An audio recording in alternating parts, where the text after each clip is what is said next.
Hey, what's going on? Welcome to the Doug Show Live.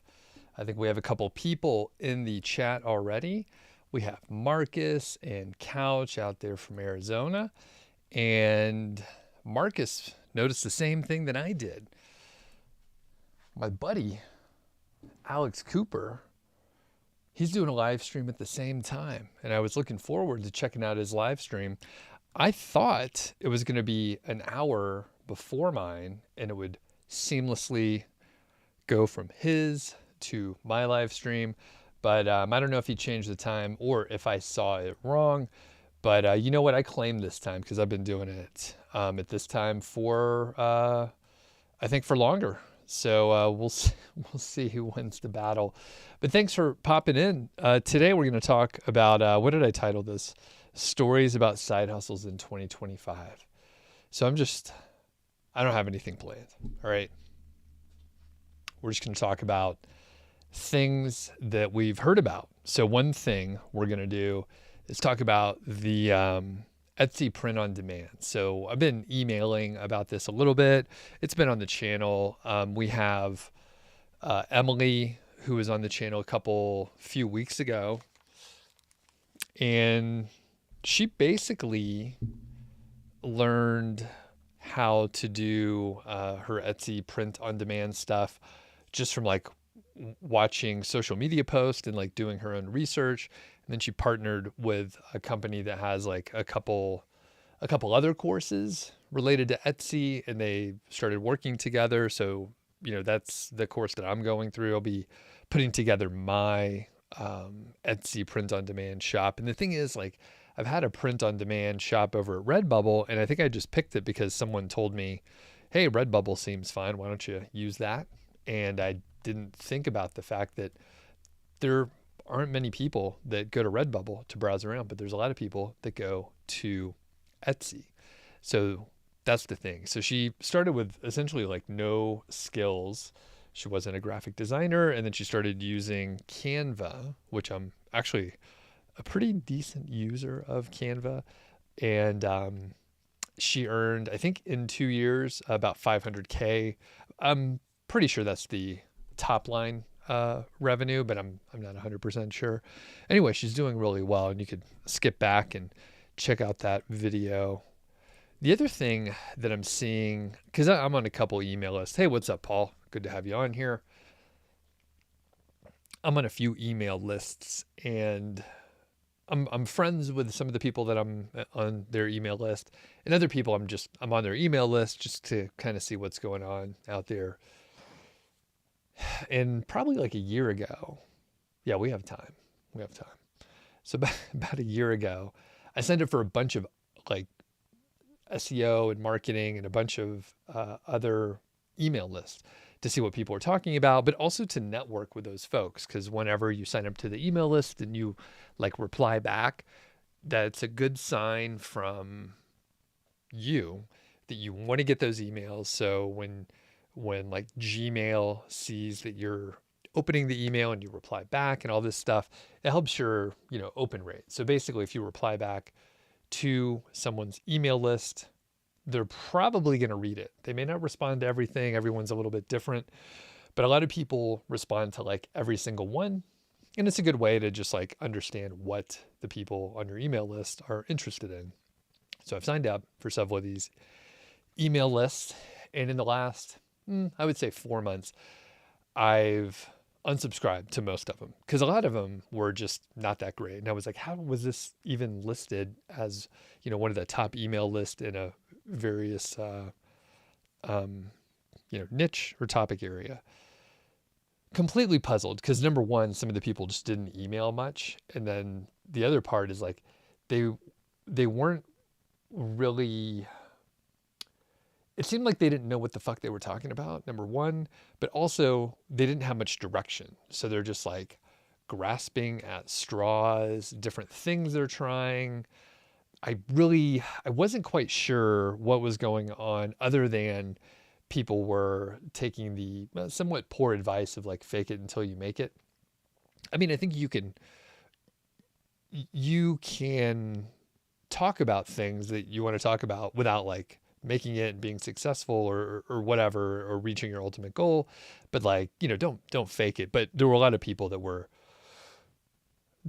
and are trying to fake it. So anyway, I do see these where I'm like, how are you even promoting like that thing? Like I don't understand why you think that people would believe what you're saying, because it doesn't sound like you believe what you're saying. Anyway, that's me judging other people. But overall, I was a little disappointed because what has slowly happened is like people are promoting things that like don't work. So I'm on Shauna Newman's email list, a friend of the show. She's a friend of mine. And she actually let me do like a little takeover of her email list while she was a little busier. Just had other things to do. I don't know if she talked about what she was up to, but anyway, she was doing something and she was like, do people want to take over my email list for a little while? So I sent 3 emails, which ended up being dramatically long. They were pages long. And I was like, how long did the emails need to be? Or like, what kind of criteria are we dealing with, Shauna? And she was like, some of the emails are as short as 400 words. Some of them are pretty short, And I was like, okay, cool. No problem. I could definitely stretch out this topic. I talked about flipping guitars on Craigslist and Facebook Marketplace. And I tried to be detailed. It turns out it was a really fucking long story. The other part is it's guitars, right? I love talking about guitars and thinking about it and writing about it. And I turned this into like a marketing thing, that side hustle situation. But it ended up being pretty long. And I will turn this into probably a blog post or an email series or something like that. Cause it's probably thousands of words. I'm not 100% sure. It might be like 2,000 words. I need to trim it down a little bit, but the overall topic was, I like guitars. I was buying them anyway. I'll show you the new guitar right behind me in a second. I was buying these guitars anyway. And as I purchased a couple of new guitars, and I purchased some used guitars, and I watch a lot of YouTube videos, and I'm watching like, I have 2 monitors here, and the one up there has, it's called the pedal show. And the thing is, like, I watch guitar stuff all the time. So I'm like knowledgeable even from afar. Like, I'm no expert, but like I'm knowledgeable of stuff because I watch these videos, and like, hey, YouTube's great. You could learn anything. The point is, I ended up buying some guitars, which I was like, I think this is a good deal. And I got an extremely good deal, like 50% off. There's a number of factors, right? It was a good deal for whoever I bought it from at the time, which was like kind of at the tail end of the pandemic. And it was kind of a faraway location. So the supply and demand are a little askew. And, I'm in a fairly populated area, but that person lived more like in the farmland area. So it takes a little while to get there, where, if somebody's in Boulder and they're like, I need to shoot down to Denver or whatever, like that's a little easier versus like heading out east, heading out towards Kansas, right? So anyway, whoever I bought it from, they were happy with the deal. I was happy with the deal. I played the guitar for a little while. I was like, this is awesome. I made a couple like light improvements on the guitar. And then I was like, you know what? I'm interested in other guitars. So maybe I could part ways and let this Martin go to some new home where someone else can enjoy it. And I think that's a great way for me to look at the guitar, like flipping area, where I'm like, I can have fun with a guitar. I don't want to have too many of them, but now that I've like leveled up and I've like pulled some profit, I'm up. As long as I'm getting like relatively good deals on the guitars that I'm getting, I'm probably in good shape. Now, the funny thing is the new one here,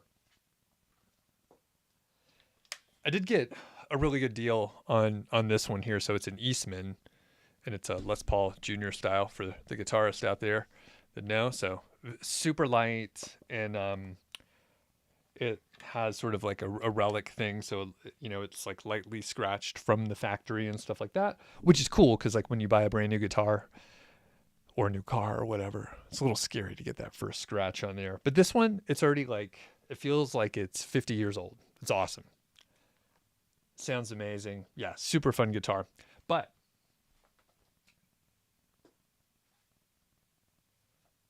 while I did get a fairly good deal on it, lower than like what the market rate is, I think like used guitar prices are falling a little bit. So I have seen like literally that kind of guitar, same model, like looks essentially identical, even though they all have a little bit of a different relic job on there. I have seen one or two of them listed for, or only one of them listed for $50 cheaper than what I bought that for. So that sort of indicates that it's like I brought the price down a little bit because I bought it for less than what the going rate was, and now it's a little bit lower. So it's hard to catch that. I mean, the market's moving and all that kind of stuff. I'm really happy with it though. I don't think that is a guitar that I'll get rid of. There might be a couple other guitars that I have where I'm like, you know what? I think it might be time to part ways with this one. It was fun to have while I had it, but maybe I want to get something different. So I probably will turn that series of emails. It was 3 emails. I'll probably turn it into a blog post. Marcus says, "You're still blogging, Doug?" No, not really. I haven't written anything in a while. It's different. Although I'll tell you, I have my other podcast, Mile High Fi, and someone sent in a question, pretty good question, and I was going to hold it for a show, but I usually like to answer someone fairly quickly because if I put it on a show, I don't know when it's going to come out exactly, and it might be after they need the advice. So I do try to answer quickly. And for a show, you know, it could be an hour long, but most answers to questions can be quite short. So this person, I'll give you a little teaser, and I think it'll actually come out sooner. But the person wrote an email and they were like, should we pay off our mortgage early? We have a low interest rate of 2.5%, which is very low. That's sort of like the bottom end of like what people were able to refinance to a few years ago. And basically the mathematical advice for maximum returns is, keep that 2.5%. If you invest, you'll make more than that. So the delta will probably be like 5%, and you'll make more in the long run. However, in the short run, you end up with some interesting things that happen to your cash flow. So if you pay off your mortgage, then your monthly expenses probably go down. I'm trying to think. They didn't say how much it was going to go down by, but it would be like, say, $2,000 a month, roughly, which is a lot. So all of a sudden, like your cash flow needs on a monthly basis, that's $2,000 less, which is a big deal. And it was actually in the window of the cash flow that would make a difference for them to be able to like cover their expenses with one salary versus 2, which makes a big difference. The point is, Marcus, I answered the question. I also went to Gemini. So I'm switching from ChatGPT to Gemini. So I'm using Gemini because it's included with my Google Drive like annual cost. So I think I pay for like 5 terabytes, cost a couple $100 a year, and that gives me like some access to some additional Google functionality, including Gemini and any of the pro stuff. I put the email into Gemini. Basically, it's like the thinking mode, multi-step. It shows the work and it shows you the reasoning that it goes through. So number one, it provided a very good answer. I had some follow-up questions and I provided more information because it was like, I'm not sure about this part. And I filled in some more information and it went back, answered. It was very good. The point is, I had my gut feeling of the answer. Gemini was able to quantify it. And essentially, this is an opportunity cost question. And there's 2 portions of it. One is the qualitative, like do you feel good that you don't have a mortgage and your expenses are much lower? Or do you feel good about having the maximum returns? And there's pros and cons to both. And even though mathematically, generally, most people would agree that you're going to have better returns, you should make the choice based on the money. That is not what people do, because we're not all like rational actors based on economics. We have to look at the qualitative stuff. So anyway, I'm telling you all this because I answered the question on a short video, which I think I'll share with the Buy Me a Coffee folks, as long as it's okay with the person that asked the question. It was all anonymous. I didn't put anyone's name on there. I took out a couple of the details, but left in all the critical stuff. The point is, the video is fine, and you could follow along with the transcript, but it's really helpful to see the bullet points listed out for benefits and like pros and cons for paying off early, pros and cons for paying off later and investing instead, and the actual table of here's how much you save, here's how much it costs, here's the delta. And at the end of the day, well, I won't spoil it here in case somebody wants to check it out, but they have a strong foundation, the person that asked the question. So it makes total sense for them to pay off their mortgage early. It's not going to be maximum returns, but it's effectively not going to change their outcome. They're still going to be multimillionaires at the end of the day, and they'll be able to have free time if they pay it off sooner, and they will have basically less obligation. So they're pulling money off the table early. It's going to cost them a little bit in overall returns, but they'll have more free time. Someone could work part-time instead of full-time, for example. So one of the other side hustles that we might mention is the flipping and actually like the physical world. And, we're talking about side hustles in general. A lot of people don't want to do like physical work in the real world, but those could be fairly profitable. And the thing about doing a service is like you end up getting paid immediately.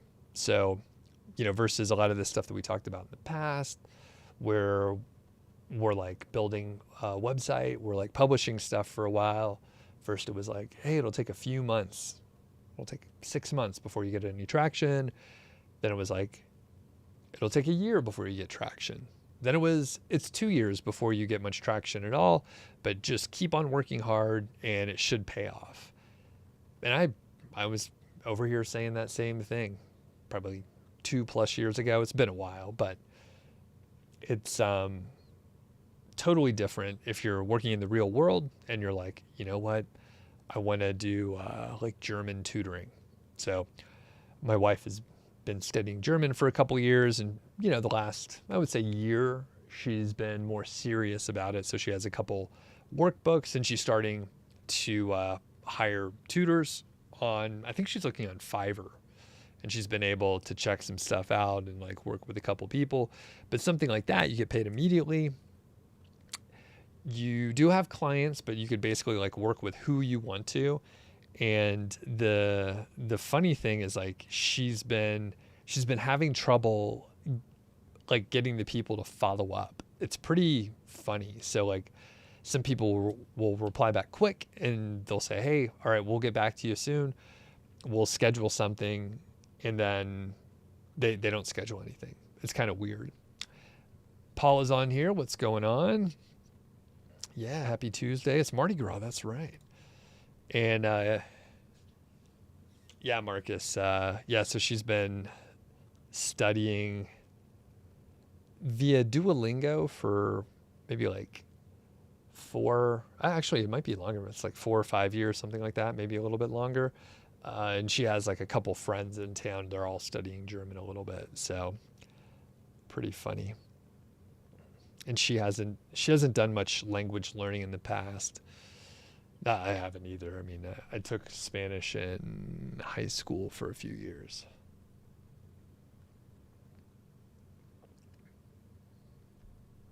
Yeah, so the thing that I'm looking at is the Etsy print on demand that I opened up with. I I've been out of town a little bit. So last week I had the opening monologue was all about beer judging in Montana, where I got this shirt from Copper Furrow Brewing in Helena, Montana. One trick I'm doing while I'm traveling a little bit is I will bring fewer shirts than I need so that I can buy one when I'm there. And not just like I can buy one, I will need to buy one because I won't have enough clothes. Because like what happens usually, I'm like, should I really get a shirt? I'm not sure.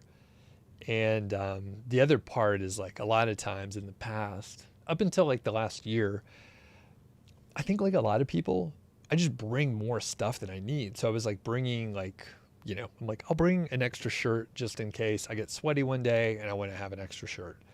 So you end up with like extra clothes, and I'm like, I don't want to bring more stuff than I need. I want to just have like a minimal amount. And then I also realized like, hey, sometimes I wear a shirt for like half a day and then like change because maybe I work out, and then basically I don't need as many shirts as I think I need.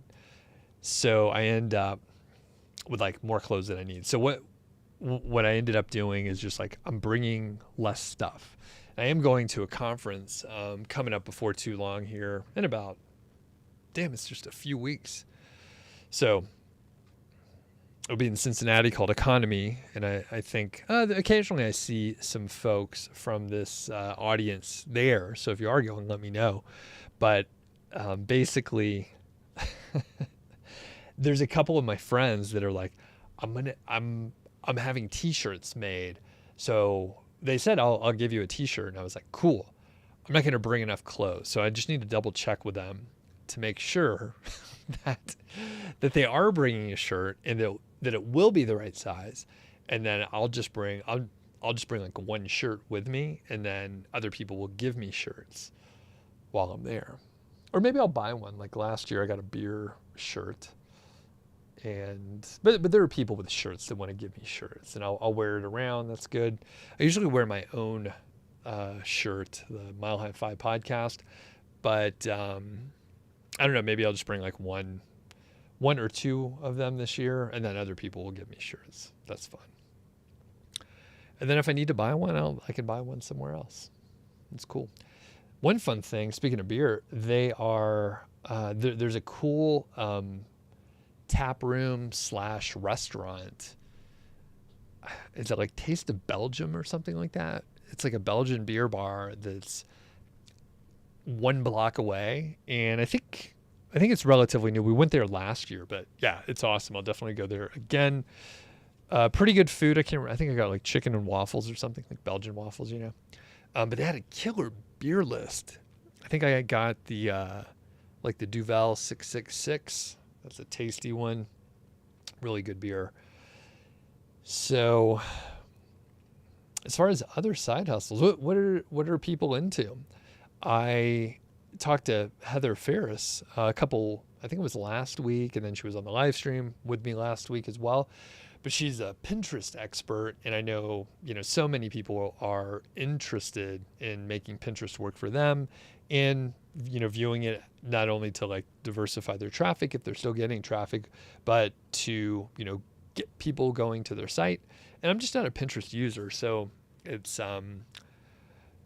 interesting. I've tried in the past a long time ago, probably like 2017 timeframe or so.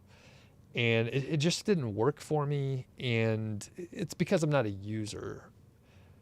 And it makes sense, when people do well on a platform, it's usually because they understand the platform. But if you're literally like trying to, I bought a course, was kind of going through it, and I wasn't interested in it. I was following the directions, but it didn't pan out for me. But Pinterest seems like a good way. Of course, we've talked a lot about email newsletters. I mean, I think those are going to stick around. I mean, the advice is to, wherever you're building your platform, like get the folks on your email list so that you can reach them directly. You can take that email list and go to a different platform. Makes a huge difference.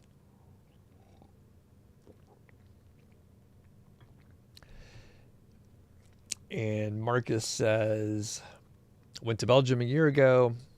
Recommend Le Chouf and Leffe.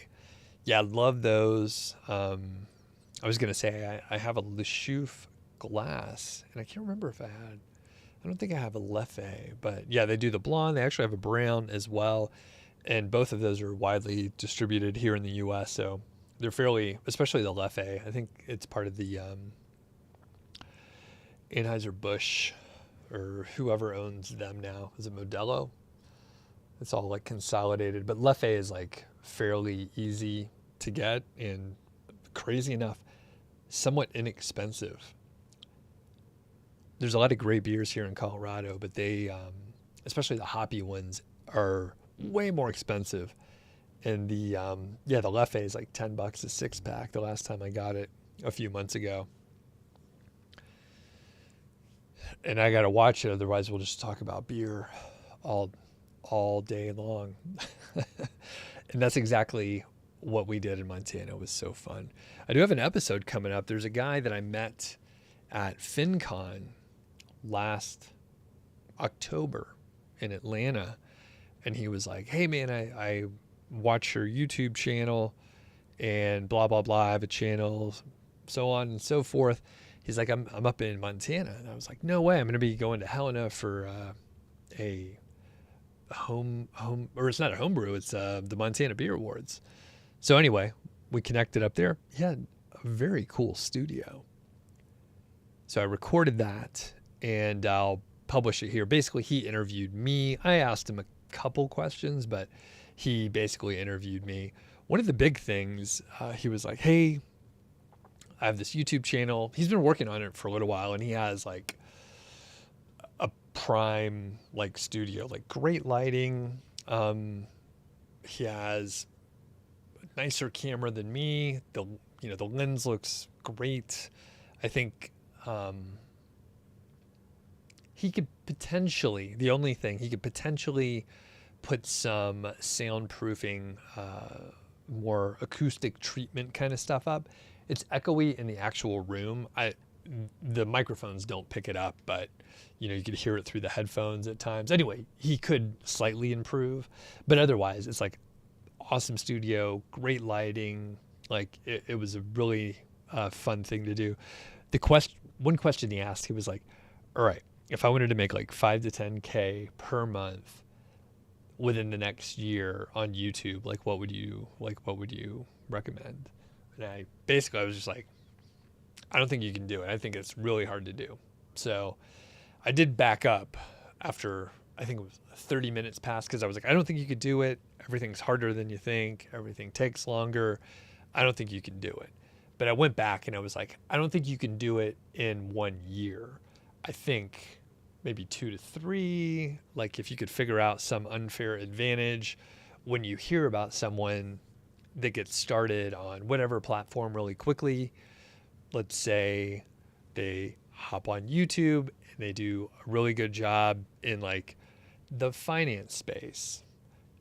You find out they have like a journalism background and they know how to do research and they know how to present the story in a short amount of time, or they worked at the radio station at their college or something like that. So they're literally a broadcaster and they have experience doing something already. So I was like, if you could figure out your little unfair advantage, you can do this much faster. But overall, if you're able to hit that, 5 to 10K per month in under a year, either you probably have some unfair advantage. Somehow you got like pretty lucky with timing, or some external event that you can't control, you can't plan for, you just accidentally get a little lucky because of other things around you. You might be able to do it. Somehow I did this because I got lucky, But then also, like, if you are able to do it quickly, you probably are subject to some volatility, because that also means other people can probably do it quickly. And if you got something quickly, a lot of times that means, not always, but many times, the foundation is a little bit weaker. So I did backtrack, and I was like, if you could figure out your unfair advantage, like, you can do it. It's just going to take you a little bit longer. So as long as you're not in a huge, big hurry, then you're going to be okay.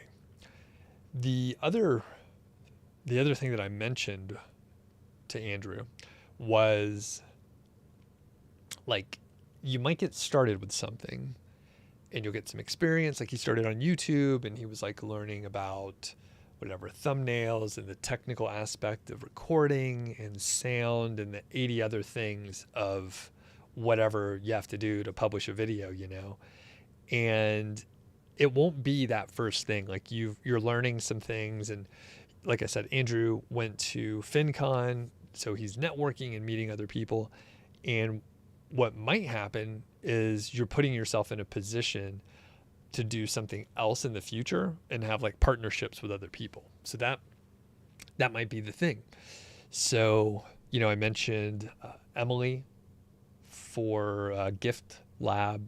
She does the print on demand over on Etsy, and she was, you know, doing her thing. And she, I believe, was even doing a little consulting and like helping people learn what she was doing. And then she partnered with Cody Berman, who was just on the channel, and he has a course in Etsy, or about Etsy, with his business partner, Julie. And Emily partnered with Gold City Ventures. That's the company. And like that's going to be huge, right? Like, she's partnered with people that have a foundation, they have customers already.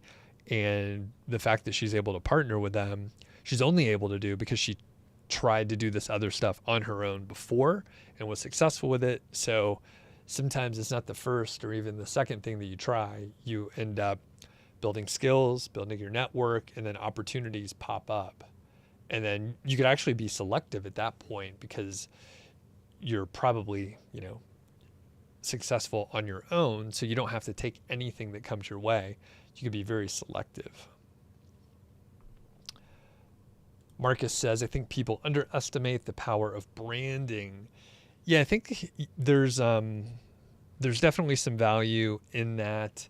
I think a lot of people, it's like people underestimate the power of branding, but then other people spend way too much fucking time on branding, and they don't spend enough time creating something valuable to sell to their customers or clients. So definitely a balancing act. I underestimate the power of branding. I pretty much have ignored it, but I guess that by itself is some bit of branding, the fact that I don't brand too much. But yeah, I think people, and Marcus says, yeah, I spend way too much time on branding. So I think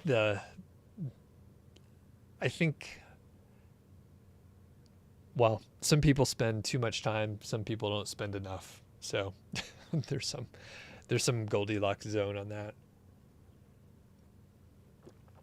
All right. So one thing I'll do is I need to get in touch with Alex. Does anyone know if Alex changed the time?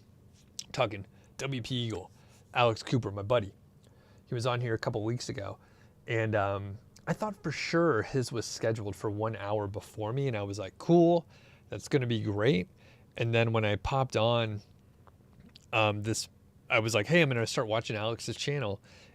It was starting in an hour, and I was like, oh shoot, that's when mine starts.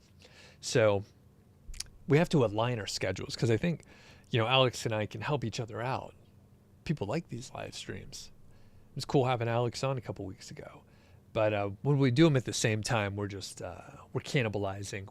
We have the same audience, so we'd be better off working together. Not that we need to check with each other, but like if I knew he was scheduling it for noon, then I would have scheduled mine for a different time.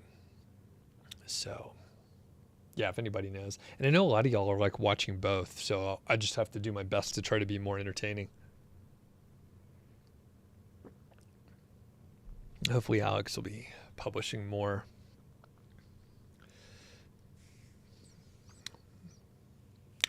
All right. Kish says, you're getting huge SEO growth on my site in the last 7 days. Interesting. Yeah. I'm surprised. I mean, I guess I did hear from some people on my email list, and someone was like, I'm still making like $1,000 a month on my site. And I was like, wow, I haven't heard from many people like the overall trend has just been like we lost 95% of our traffic, and our revenue went down so dramatically we're not spending any time on it. And I'll tell you, I've been canceling services, I've been canceling hosting, I've been letting domains go. I mean, I think this area is totally this whole niche site area is just a spot where you want to get away from. Like, I think there's value in some of the local SEO where you're, maybe you're running an agency or you're helping the local businesses. Like, I think those are the areas that, still work, but it's uninteresting to me. I think some folks have pivoted. I know a couple folks emailed and they were like, yeah, I moved over to, local SEO. I'm helping businesses in my area, basically. But everything's such a moving target. And Marcus says, we still don't have SGE in the Netherlands. Very interesting. Very interesting. Has anybody been playing with Gemini much lately? I found it very interesting. So very helpful. So one thing that I was like, I want to use it for like problem solving in my life, right? So I was thinking about selling my truck, and I have it's a 20-year-old truck. And I've been thinking of selling it probably for like 2 years or so. And there's some pros and cons to having it around. I don't drive that much. I've probably driven less than 2,000 miles per year for the last 5 years or something like that. Could be a little off. I actually haven't been tracking it, but roughly that's probably accurate. And there's some convenience to have the truck. Earlier this week, I just hauled some yard debris. I threw it in the back of the truck, drove up the street, and just pushed it out of the back of the truck. Super easy. And there's some value in that. It's very rare when I need to pick up a bunch of stuff, but occasionally, maybe once or twice a year, there's some reason to have the truck. When you think about a 20-year-old truck, you're going to have some maintenance, and that's variable. So there's some fixed costs and there's some variable costs. And basically I didn't quantify it exactly. So I was just like, I think it'll probably be a little, it'll be cheaper if I get rid of the truck. And then if I ever need a car, so we have my wife's car, and it's rare when we both would need it. Sometimes it happens, but it's rare. So I was like, you know what? What if I just rent a car or get a car rented from Turo whenever I need one? And let's just estimate that that's maybe 10 times a year. So not quite once a month, but I could imagine every now and then it could be worthwhile for me to rent a car so I can go do something while my wife has something else to do. And I went to Gemini and I was like, I have this older truck. I'm thinking of selling it. What if I needed to rent a car 10 times a year? And it went through all of the reasoning. And I did this myself ahead of time, by the way. I thought about everything and talked it through with my wife. And I was like, there's gas, but if I rent a car, I'll probably, have to pay for some kind of fuel. So that's probably a net wash. And then I was thinking about insurance. So Our insurance, luckily, is fairly inexpensive, so this is not a huge amount.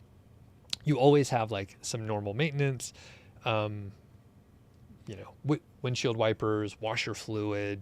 You have to do this or that. You have the oil changes, tires every few years, that sort of thing, and all that kind of adds up. But then there's the variable piece where when you have a 20-year-old car, you will have some things go wrong. Something will need to be replaced because the belts are old and wear and tear, and you'll have to get it done. And every now and then it's, a couple $100 to do something. The last time I brought it in for like a big thing, this has been maybe 5 years ago, it was like $2,000 to have all the stuff done. And at the end of the day, it's like, whoa, that's kind of a lot. Still cheaper than like buying a new car. Every now and then someone's like, oh, if the expenses are that much, you should buy a new car. Well, even if I got a used whatever, it's still like tens of thousands of dollars. So it's usually cheaper to repair the car as long as it's not completely a wreck. So anyway, Jim and I did an awesome job. It provided a table. It went through all the stuff that I mentioned. It quantified things really well. And, the good part, there's two good parts of this story. One, Jim and I did a great job with the reasoning, and it had like the multi-step, like show your work kind of stuff. So that was cool. And it was fairly accurate with the range of dollar amounts that it estimated. So it was like your variable costs for repairs are maybe between like $600 and $2,500. So kind of a big range, and they can provide like some likelihood of, where that might fall, but it was pretty much in the range that I sort of estimated. I think maybe I said it too high, 600 to 1,500, something like that. So, that's not going to be every year, but it goes up and down and that sort of thing. So it was cool that Jim and I did such a good job. It was also cool that I did a good job estimating it. At the end of the day, it turns out it will be much cheaper because, if I sell my truck, then I'll probably be able to get, let's say, $4,500.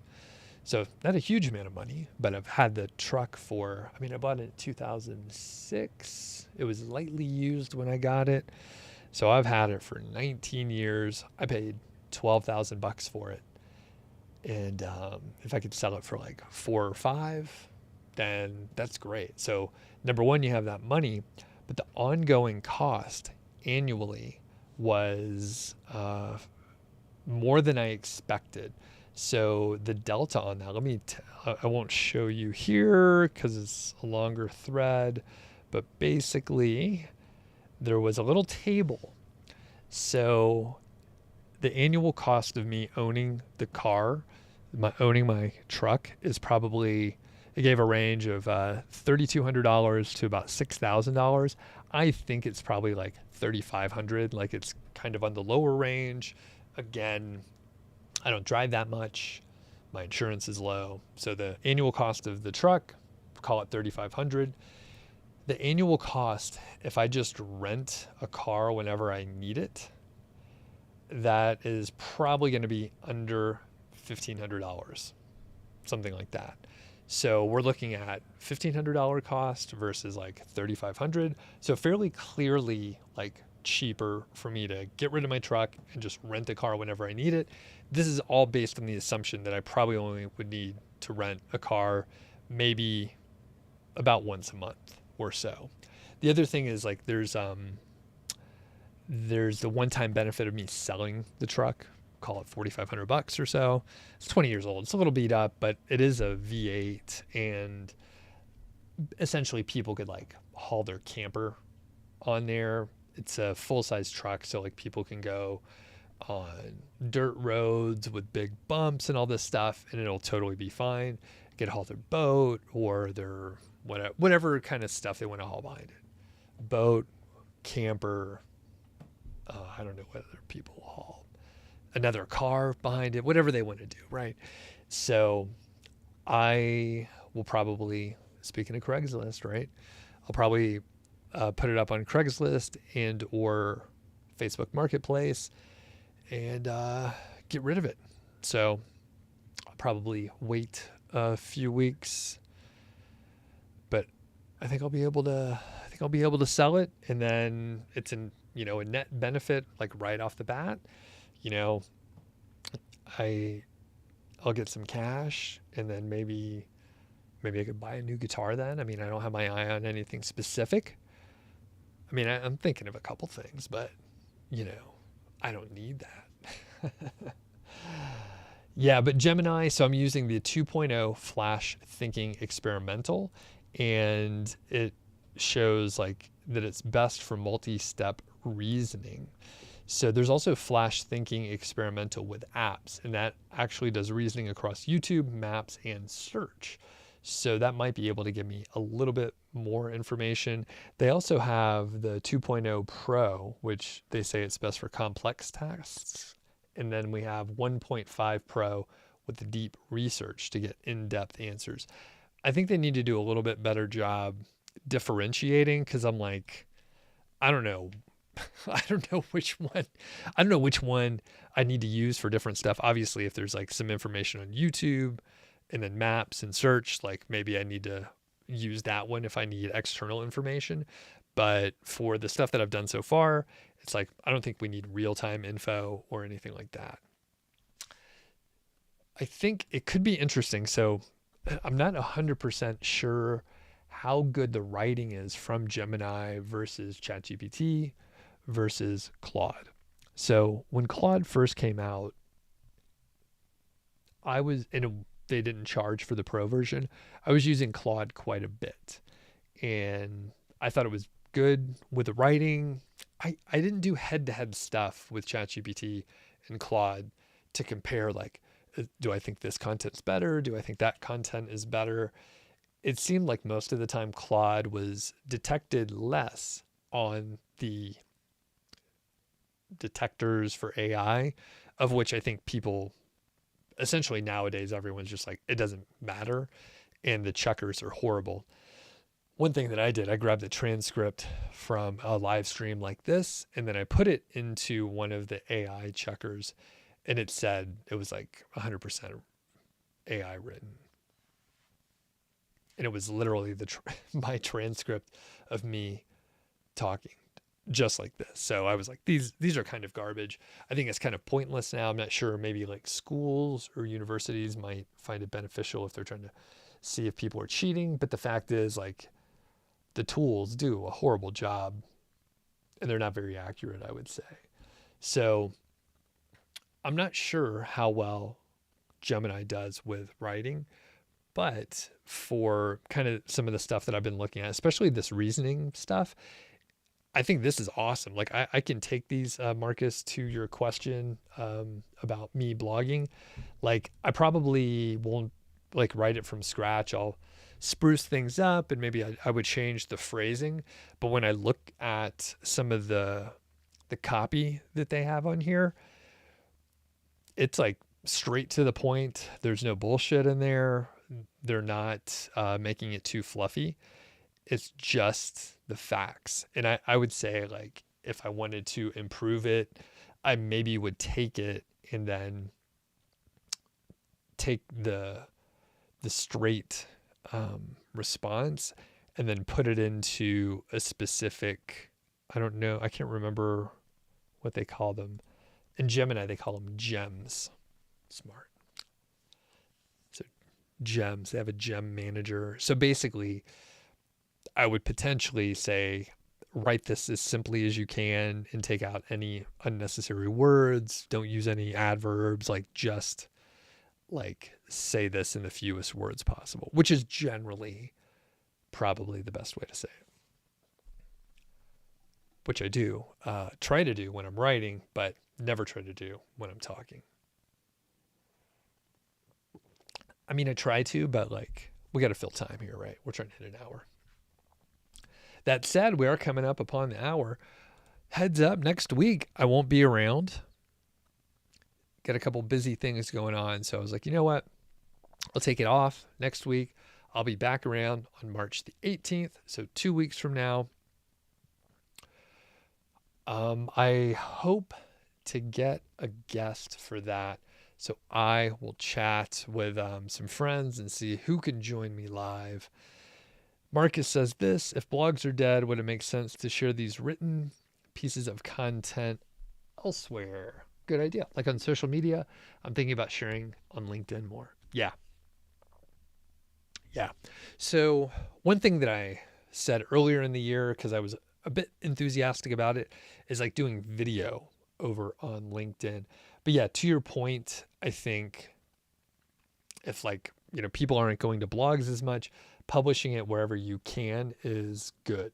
So LinkedIn would be one of those places for sure. I am not 100% sure how I'm going to do things because I published a video. So if people are just joining in, I published a video, or I recorded a video, and I sent it to a listener who had this specific question. I'm just clearing it with her, but essentially I was like, there's a video component and people can read along the transcript or see the closed captioning or whatever, right? So that's there. However, sometimes it's much easier to see a table and like skim an article, and both of them may, like the article, the blog post, whatever, might have essentially the same content as the video, but it's easier to look at the table. And where do I put that? So it was easiest for me to go over to milehighfi.com and put it on a page that I know indexed and just sent it to the lady so she could check it out. I'll get her approval. And essentially, like, where do you put that? So would I put that over on LinkedIn? Maybe. I don't know. Maybe I'll put it on LinkedIn. Maybe I'll put the video, like I said, and then I'll put the longer text in the post. I don't know how long you're supposed to make that stuff. I know they have like a kind of a blogging platform, but at the end of the day, it's like I have my own platform and I have my own place that I can send stuff out. So that'll probably be the number one spot. Do I want more people to see it? Marcus, you bring up a great point. Where does my audience hang out? Where do I want to put that stuff? Maybe it's over there on LinkedIn. Now you got my wheels turning, right? Because I got that video and I just shot it here. I just turned on the lights. I talked through it. It's about 8 minutes long. I didn't bullshit too much. I just like talked about what the question was, answered it, no calls to action. It was just like pure information. That might be perfect for like social media in general. And the fact is, like, I can like make this, because of how narrow I am in the frame here, I actually can make this work just fine in a vertical format, which is kind of cool. So I could just like turn this to vertical format. I think we're doing 4K. I'm using my Canon RP, so I could actually do 4K. So it should be sharper if anyone's watching on their big screen TV like you do. It should be a little bit sharper. Sometimes I upscale it and it's really 1080p, but then it upscales to 4K. So it's probably not as sharp. This should be a little bit sharper, hopefully. But this is a great point, Marcus, because the thing is, like, part of the audience is over on Instagram. Some are over here on YouTube. Some are on LinkedIn. And I could publish it kind of everywhere and just see what happens. And then I could, link and say like, hey, sign up for the email list because I, tell you about other stuff that I got going on. So I think that's it for today. Thanks for popping in. I got to run to the gym and I'm going to leave this. I'm going to go over to Alex and be like, dude, you're killing me, man. We could work together on this. So we'll try to sync up our schedule. I think Alex will be all right. I probably just looked at the time wrong, and I do claim noon though. He should move his time. All right. Y'all have a good week. I'll catch you in 2 weeks. Remember, March 18th is when I'll be back around, taking the week off next week. And if you're not signed up for the email list, There should be a link in the description. Hit the thumbs up and be sure you're subscribed. We'll see y'all in a couple weeks.